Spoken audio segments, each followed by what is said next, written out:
building the fortress from Half Human. Watch that video for more information about that book series. But in this one, we're getting back to the Ark, and I'm looking forward to this because once this is done, where I'm building the sides of the lower half of the Ark, then I can start moving on to a little bit more detailed work inside the Ark. I'm going to add a floor in the next video, and on that floor will be the cargo bay, and I'm looking forward to fleshing that out a bit more as well. So as my red avatar continues building really quickly, this is all thanks, if you're watching this, is all thanks to the replay mod, which you can add to the Java edition of Minecraft, and it's excellent for being able to view your work. I suggest you get this mod if you haven't already. So while my avatar is building that, let's continue with some lore from the series. Now in the previous video where we did the Ark, we just moved the entire structure that I built in a flat world to this biome which more closely resembles Iceland, where the Ark is embedded in planet Earth. So that's that video was all about how I moved it. But in the previous video before that, we had finished talking about the Destroyer and its impacts on the world after it had landed. So the Destroyer is a ship like almost 10 times larger than the Ark itself. Massive vessel, completely capable of taking almost all our water from the air and the seas and the lakes and the oceans and so on and so forth. And its massive disruption to the planet due to its size and its activities over several years to take all our water.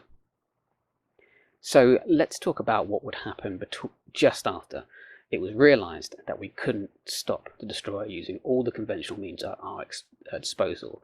We couldn't trick it into sucking up an explosive that would destroy it from within. Our nuclear weapons were ineffective. And when it was realised that, someone had the bright idea that the only possible way to stop the Destroyer was to use something very similar to it, and that is the Ark. And it was proposed that the Ark could be raised into low orbit of Earth and then strategically dropped onto the Destroyer. So the Ark is much smaller than the Destroyer, however, it's still massive, and it contains an awful lot of power inside of it. And if it were to crash into the Destroyer, it would presumably wreck the entire vessel, considering the total weight of that vessel itself. And this idea was taken up by many governments as the only solution to the problem, and humanity rejoiced that in fact there would be a way to save them.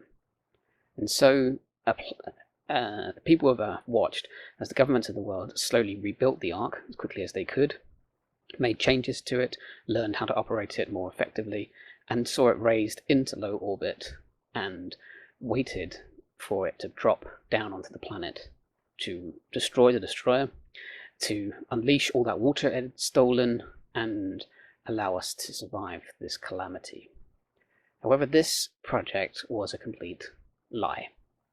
If you've read the Stolen Futures books, you'll know that Dr. Ghost, who is essentially the leader of the committee, the organisation that made sure the Ark was ready to go, spread this lie all the way around the world because he and a lot of others realised that that plan would not work.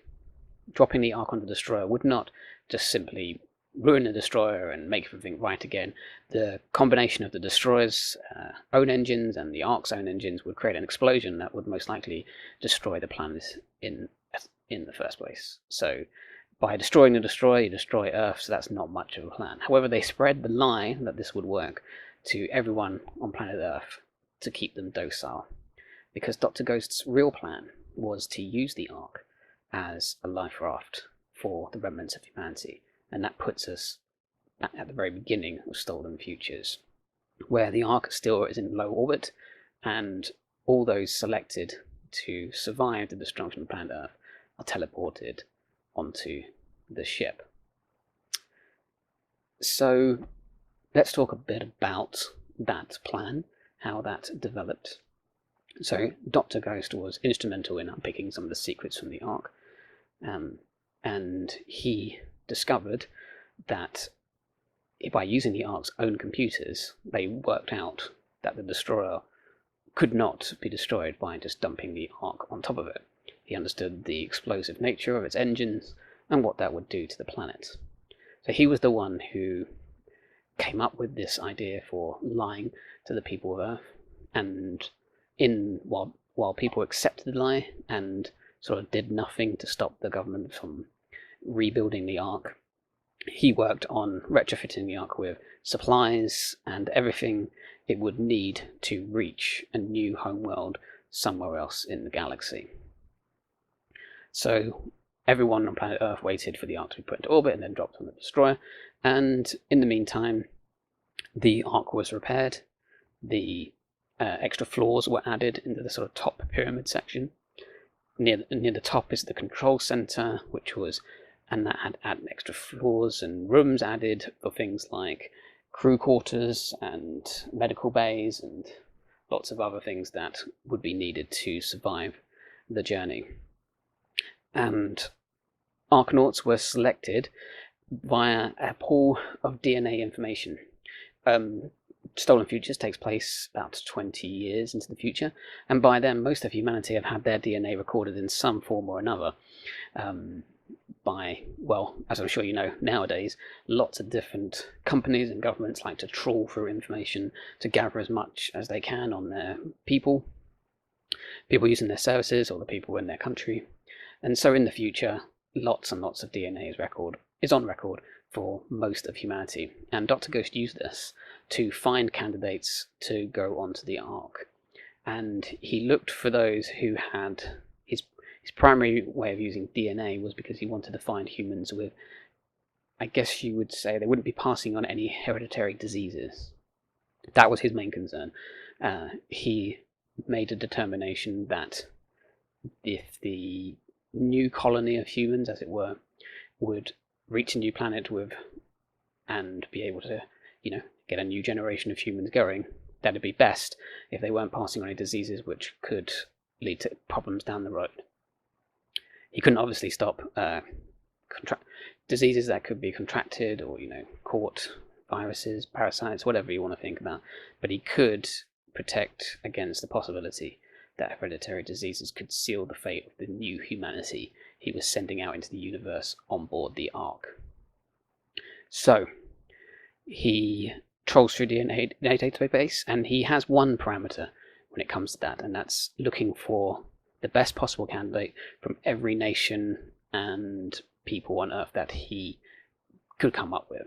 So Callum Tasker, the main character of Stolen Futures, would have been one of roughly 80 million people in England who had their DNA on record, and his DNA was fortunately spat out as the primary candidate.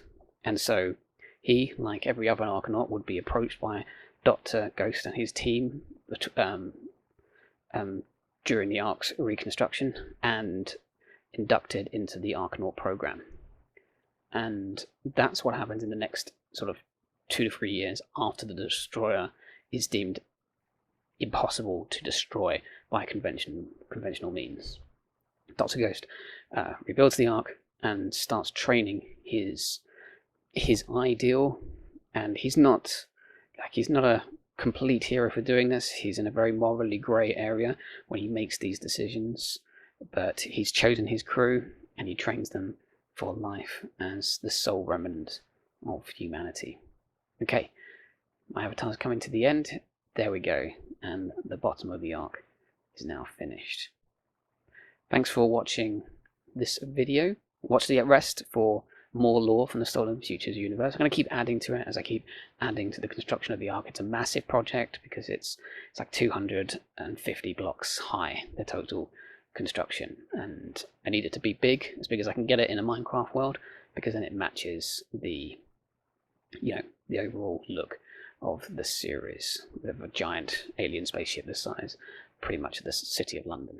So thanks for watching, and check out the other videos, like and subscribe, etc., and have a good morning, afternoon, or evening wherever you are in the world. Goodbye.